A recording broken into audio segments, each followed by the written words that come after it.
The Lord be with you. And with your spirit. A reading from the Holy Gospel according to Saint Mark. Glory to you, O Lord.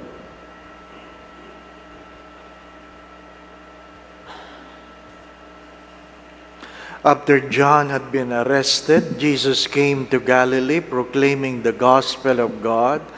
This is the time of fulfillment. The kingdom of God is at hand. Repent and believe in the gospel.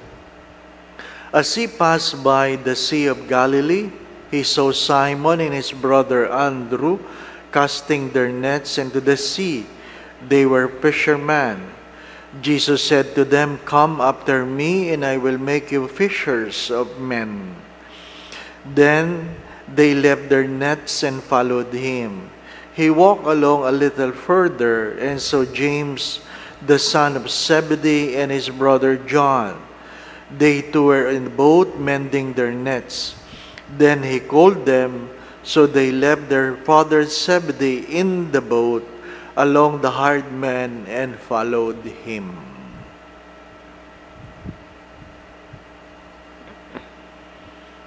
The Gospel of the Lord. Praise to you, Lord Jesus Christ. Good morning. I do not know if you have watched this expectation versus reality. Expectation versus reality. I believe this is for entertainment purposes only. This chubby lady who would buy sexy clothing from online, and he will post the ad that the clothes is sexy, but when she wears it, pangit. Ano po? Kasi ang taba-taba niya. Ano po? So magko-complain siya, hindi totoo yung ads. Hindi totoo yung ads. What I'm trying to say is that our common problem is to complain about things around us, about our family, about our work, about our boss, about our associates, about our church, about our government, without humbly looking into ourselves and accepting the fact that we are the problem. We are the problem. Mga minamahal na mga kapatid, what is the first reading trying to tell us? Jesus came, and now He has spoken through this, God has spoken through His Son, no longer through the prophets.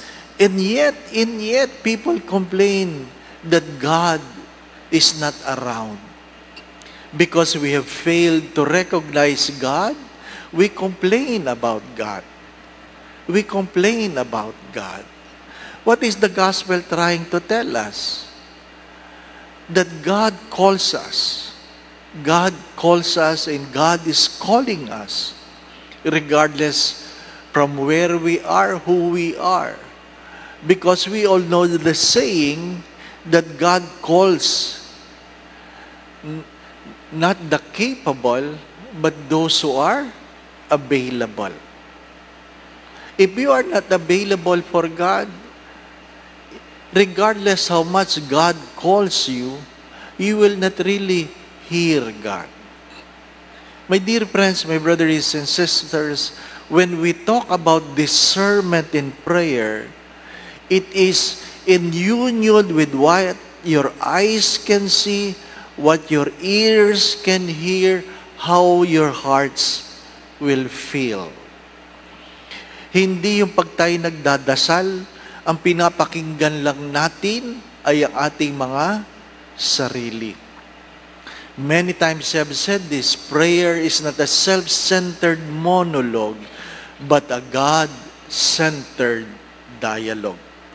Do not forget that. Prayer is not a self-centered monologue. If you simply pray and keep talking without giving God the time to speak to you, then you have failed to pray. And you will not listen. You will not be able to hear. As the kings of old during the time of Saint John of Arc, how come God is talking to you and not talking to us. And the simple reply was, God is talking to everyone, but not everyone is listening. Do not forget that.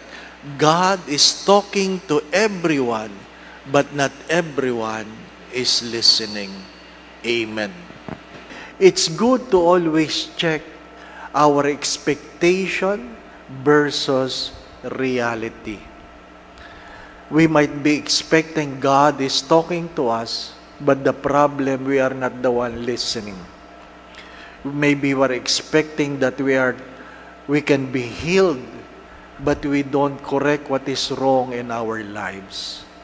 My dear friends, my brothers and sisters, let us begin by looking to ourselves rather than complaining about the world around us. The Lord be with you. And with your spirit. And may Almighty God bless you and your family, the Father, the Son, and the Holy Spirit. Amen. We go in peace to love and serve the Lord. Thanks be to God.